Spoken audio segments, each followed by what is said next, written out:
Successful people are not people without problems. They have, as a rule, just as many problems and largely the same kind as everyone else. The difference is that they learn to solve their problems. Successful living is nothing more than the ability to solve successfully the problems which are as much a part of living as breathing. The degree of our success will be determined by the extent to which we can solve our problems. If you can tell me what you want, I can tell you how to get it. The problem with the great majority of individuals is not with their ability to achieve their goals in life, but rather with the failure to understand two factors vital to successful living. The first is to make the decision as to what it is we want enough to give it most of our attention until it's been achieved, and to clearly define it. And the second is to fully understand that we have the ability to achieve this goal or we wouldn't want it in the first place. The next vital rule to successful living is to understand that our success is won or lost by our ability to serve others. We are interdependent, and it's just as impossible to succeed without serving others as it would be to live in our modern world without others serving us. Our rewards in life will and must always be in exact proportion to our service. It is the misunderstanding of this single law which, in my mind, is responsible for fully 90% of the frustration and discontent we see around us. Now, a lot of people don't like this law, if they're even aware of it, but not liking a law does nothing to change it.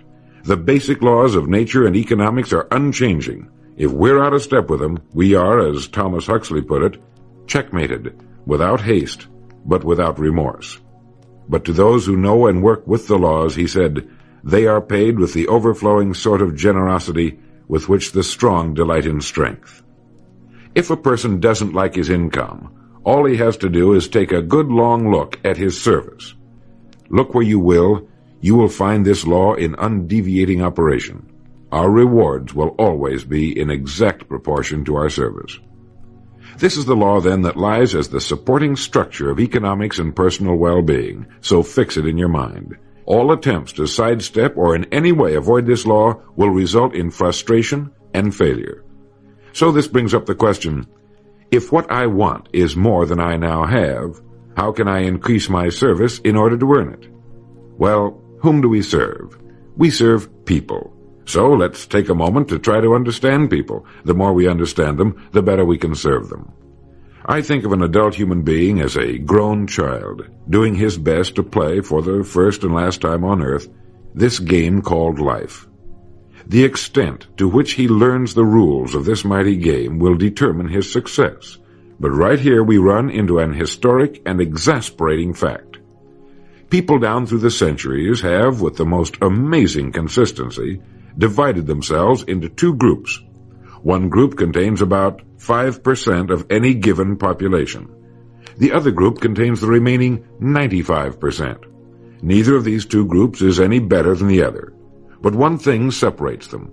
The big group, the one containing about 95% of the people, never seems to get the word, while the smaller group, the 5%, does. Now, what do I mean by getting the word? I mean about 95% of the people never quite understand, emotionally or intellectually, that we as individuals control, to an altogether unsuspected extent, our lives here on earth. That each one of us is the architect of the structure fashioned by our years. You see, all of us want the same things, but only about 5% figures out how to get them. Within each of us burn two unquenchable ambitions: to serve importantly and to gain financial independence. Both of these worthwhile goals are within the reach of all of us, man or woman, but according to statistics, only about 5% achieve both of them. Why? Let's look at it logically. Every human being has a tendency to think, act, and talk like those by whom he is surrounded. This is environment, and it exercises an enormous influence on our lives. We've already pointed out that 95% don't seem to get the word in life. Then it follows that in the case of any given individual, the odds are 95-5 that he is surrounded by the larger group. And since a body in motion tends to remain in motion until acted upon by an outside force, that he will continue to conform to his group unless we can do a better job of serving him through knowledge.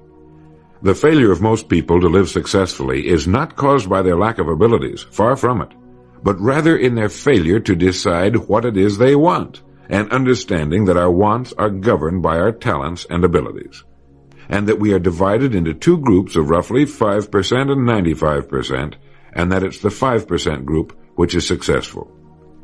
So here, let me give you a definition of success which, to my mind, covers the subject completely. Success is the progressive realization of a worthy ideal.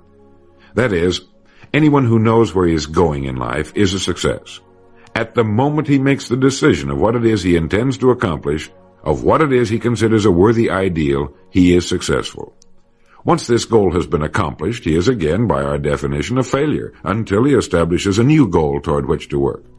To my mind, this is what we as human beings were intended to do, to go through life from one achievement to another, and to finally come to the end of our road here on earth, still reaching, still working toward a new and better plateau on which to stand. For this is to live and live completely, to know as much as we can know, to serve as much as we can serve, to accomplish as much as we can accomplish. Well, since success is the progressive realization of a worthy ideal, why are we faced with only 5% who can be called really successful? Because the best estimates available tell us that only about 5% will ever decide upon and define the one thing they want. One thing, because we can only do one thing at a time. To my mind, the story of a person's life is the story of a quest, a search to which he devotes his life. We know that the happiest people on earth are those who know exactly what it is they seek and set boldly out to find it. And while we're all dreamers, the fortunate ones are those who have found a dream so exciting and worthwhile that they'll devote a part or all of their lives to making that dream come true. But while all dream, by far the great majority, that 95%, never realizes that a persistent daydream is often the point on which we should set our compass, the place toward which it is meant for us to journey. The tragedy is that the great majority shrugs off this built-in direction finder and returns to the wide, visible, well-marked road in life which they feel must be the best road because it carries the heaviest traffic.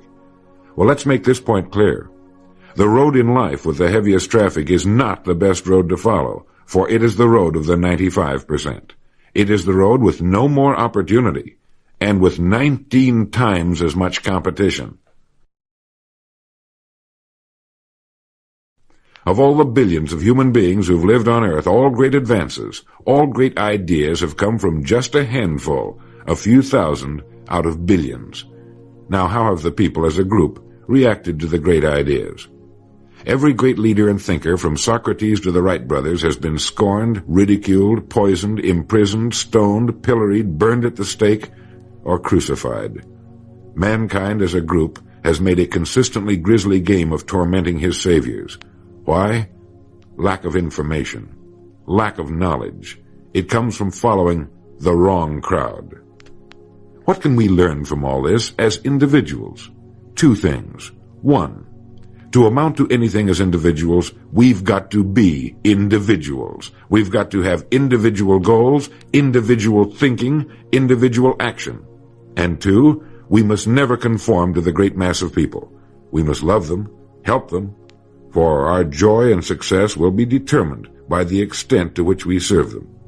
But we must never lose our individuality and identity by permitting ourselves to be submerged in this suffocating sea of indirection and purposelessness. There's nothing wrong with emulation. In fact, it's a good idea.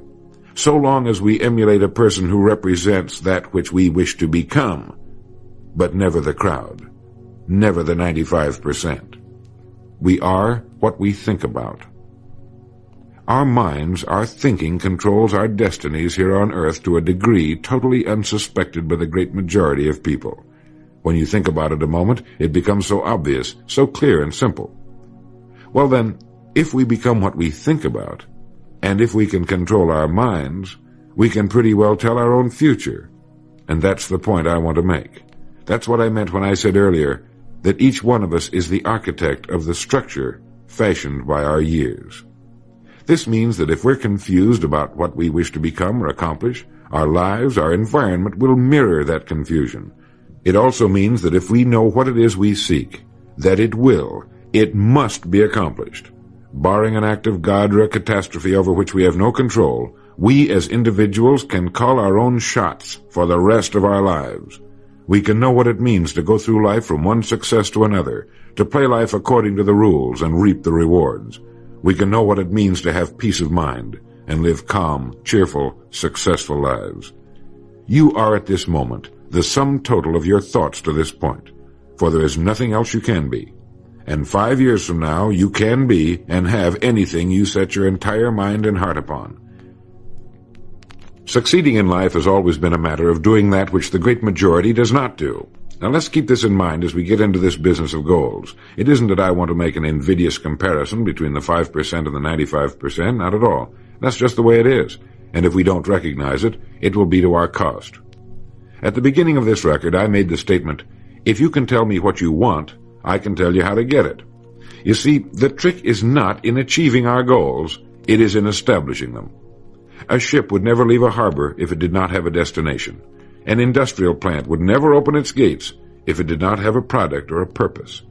Football would not be played without goalposts, nor would baseball without a home plate. Every business operates for a purpose. Every game has a reason. Getting back to the analogy of our ship, if you were to climb to the navigation bridge and ask the captain the name and location of his next port of call, he would tell you immediately. There's not the slightest doubt in his mind. Can you tell anyone your destination just as quickly and in one sentence? The captain of the ship knows that he can arrive at only one port at a time. He knows that it's impossible to arrive at two. Do you know that? He also knows that his destination will be invisible for fully 99% of his voyage, but he knows it's there, and that he'll reach it, barring an unforeseen catastrophe, if he will just keep doing certain things a certain way every day. One fine morning his destination will appear on the horizon. He'll sail into port, his voyage successfully completed. When his business has been accomplished, he'll then sail to another predetermined port of call, and this will take him and his ship from one success to another for the rest of both of their lives. By understanding that he can reach only one port at a time, the owner of a ship can, in the short space of a very few years, reach hundreds of ports successfully. There'll be problems, lots of them, but they'll be solved, and the ship will steam its solitary course over the deep oceans of the world, devoting its life to accomplishing its mission and contributing its share to the welfare and economy of the world. Men and women who follow this sensible, obvious, and meaningful way of life will do the same. But the paradox is that most are like ships without rudders. They're subject to the whims of wind and tide. And while they hope they'll one day arrive in a rich and bustling port, you and I know that for every narrow harbor entrance, there's 1,000 miles of treacherous and rocky coastline. The chances of their just drifting into port are 1,000 to 1 against them. These are the unfortunate people who, not knowing the rules, believe that circumstance controls our lives. They believe in luck and superstitions, fate, the breaks. They believe that success comes as the result of who you know, not what you know. And while they cling to their false alibis, life passes them by. For the rules of life are just, and they are checkmated, without haste, but without remorse. Now what about you? Remembering that the definition of success is the progressive realization of a worthy ideal, what's the ideal toward which you are working, now, today, yesterday, and tomorrow? Can you write it in one sentence? Is your goal sharply and clearly defined? I mentioned on the first side of this record that I could tell you how you could be and have anything you set your mind on in 5 years. To better understand this, you must examine one of the most overlooked facts in the world. It is that every job, no matter what it may be, holds somewhere within itself the key to everything we want in life, the key to greatness. But we must look for it, and we must think. Decide to become a professional at your business. You see, we can either compete or create. If we compete with all the other people in our line of work, we must be willing to accept the same rewards. If that's what we want, fine. But if we want to become professionals at what we do, then we must create. And when we begin to do this, there's no limit to that which we can achieve. We hear a lot these days about a word called security. Everyone wants security, but not 1 in 10 can tell you what it is. Most people will tell you that security rests with a job. This is impossible. There is no such thing as a job that represents security. Anyone with a job can lose it for any one of 1,000 reasons at any time. There is only one place on earth you can find security, and if it isn't there, it isn't anywhere. It's inside of a person, never outside. If a man has security inside, where it belongs, his wife and children can feel it when he sits down to eat with them, and they're warmed by it. If a man has security inside, where it belongs, you can see it walking down the street, and you can feel it when he enters a room. That's security, and you can't take it away from him. You can take away his money, his home, everything but a wife who's willing to start over, and most of them are, and drop him anywhere in the country. Go back in a year and he'll be doing just as well as when you found him the first time. You can't keep a good man down, no matter what you do to him.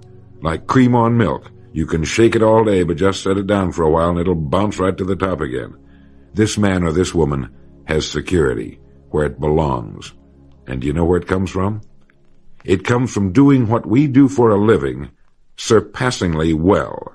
It comes from being a pro in a world of amateurs.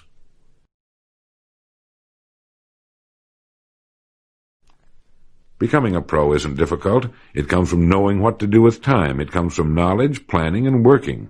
First, knowledge. This means learning everything we can about what we sell, learning everything we can about people, since that's who we sell, and learning everything we can about selling, since that's our profession. What we sell, who we sell, and how to sell.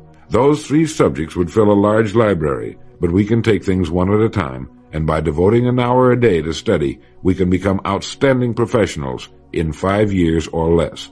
And it's the professionals in this business who can write their own tickets, good times or bad. They can live where they choose, and being professionals, work when they choose. Second, planning. This means writing down the specific goal we're now working toward. It means writing in detail about the first port of call we want to reach, realizing that we can only reach one at a time. It means selecting the income we feel will represent financial independence to us. Once this has been selected, we know exactly what we must do in order to reach it. As soon as our first goal has been reached, we can set a new one. The person who does this is the person people call lucky. Good things just seem to happen to him. The so-called breaks start coming his way. But it's a result of planning and working positively that attracts the good things to us. I can't emphasize too much the importance of describing your goal in detail. If it's a beautiful new home, get the actual plans, or at least an elevation drawing of the home, and carry it with you so that you can look at it regularly.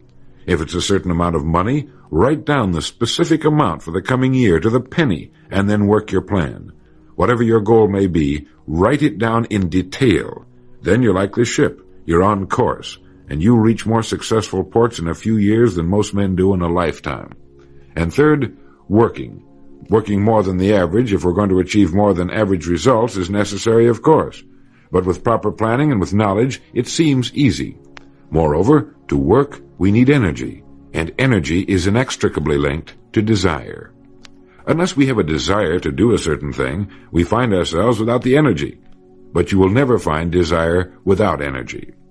Once our goal has been crystallized in our minds and we realize that we become what we think about, our doubts vanish as to whether or not we can achieve our desired ends, and with the picture of our dream in our mind, we have abundant energy. Compared with what we ought to be, we're only half awake. Our fires are damped. Our drafts are checked. We're making use of only a small part of our possible mental and physical resources. Stating the thing broadly, the human individual thus lives usually far within his limits. He possesses powers of various sorts which he habitually fails to use. He energizes below his maximum, and he behaves below his optimum. And then he wrote, "Excitements, ideas, and efforts, in a word, are what carry us over the dam." He goes on in this excellent essay to point out that we have deep reservoirs of abundant energy that we habitually fail to use, and that by pushing past the first false feeling of fatigue, we will find an exhilarating second wind that will take us to our goals. This is why in studying the lives of the world's great men and women, we find they seem to be indefatigable. Work meant nothing to them, because what they were doing, where they were going, filled their entire worlds. Frequently, people find it difficult to establish a goal toward which to work. Realizing that we cannot be successful without a goal, here's a good way to solve the problem. Get off by yourself and where you can think without being disturbed. Then write on a sheet of paper a complete description of the person you would like to be and the things, in being this person, you would have. Once this has been done, start acting the part of the person you wish to become. Carry as often as you can a clear mental image of the person you want to be and begin to be that person. Soon this will become so knit with habit it will lead you without fail to the goal you seek. You see, when you begin to do this, you're using your greatest power, your mind, and you will become what you think about. The only thing about a man that is a man is his mind. Everything else you can find in a pig or a horse. Think about that line until you know what it means. The only thing that sets us apart as human beings is our divine minds. Everything that means anything to us, our love of our families, our faith, our dreams, our talents and abilities, our religion, everything we know, is connected to us solely through our minds. Our minds represent our hope and our future. Yet, as a rule, it is the last place the average person will turn to for help. Your mind contains riches beyond belief, but you must prospect this rich and largely unexplored continent. And the only way it can be prospected is by systematic study and systematic thinking. Your mind is like a muscle. It will develop only to the extent that you use it, no more. By devoting an hour a day to study, you're building your mind into a powerful and creative servant. If you only do this 5 days a week, it comes to 260 hours a year. That's 1,300 hours in 5 years, or the equivalent of 162 8-hour days devoted to study and research. Believe me, if you'll do this, in 5 years you'll be one of the most accomplished professionals in your field, and you'll have the world on a string. You will virtually be able to write your own ticket. The average man works 8 hours a day, about 50 weeks a year, for 40 years. That's time enough to become great at anything. The time will pass anyway. We might as well reap the rewards. So now, let's sum up and reduce the whole thing to a workable formula, a set of rules for this game of life that cannot fail to take us to where we wish to go. The first and most important thing to remember is the rule that controls our life. We become literally what we think about. This means that we must establish a worthwhile goal toward which to work, a goal that will occupy our minds most of the time. This goal should be written out or illustrated. We should look at it and restate our purpose every morning, every night, and as many times during the day as we can. We must fully understand, emotionally as well as intellectually, that whatever it is we set our heart upon will become real in our lives. We must also remember the law that lies as the basic foundation for all economics and personal well-being as well. Our rewards will be in exact proportion to our service, and if we want to get into the top 5% of the people, we must often cut ourselves away from the effects of our environment and become individuals with individual goals, individual thinking, individual actions. We must realize that our daily work contains more opportunities than we could develop in a lifetime, and that our job contains within itself the key to greatness, the road to everything we could possibly want in life for ourselves and our families. We must realize, too, that security can be found in one place only, inside of us. If it isn't there, it isn't anywhere. And the only road to security lies in doing what we do for a living surpassingly well. And lastly, that we must become professionals at what we do, and that becoming a pro involves knowledge, planning, and working. Knowledge of what we sell, who we sell, and selling. Planning by establishing the goal, which automatically establishes our work pattern. The great salesman is like the great golfer. It looks easy the way he does it, because it is easy the way he does it. But it took time, dedication, and work in its accomplishment. Is it worth it? You bet it is. P.G. Hamilton once wrote, "Let's be different. A strong life is like that of a ship of war, which has its own place in the fleet and can share in its strength and discipline, but can also go forth alone to the solitude of the infinite sea. We ought to belong to society, to have our place in it, and yet be capable of a complete individual existence outside of it. And remember the strangest secret, will you? You are now, and you will become, what you think about."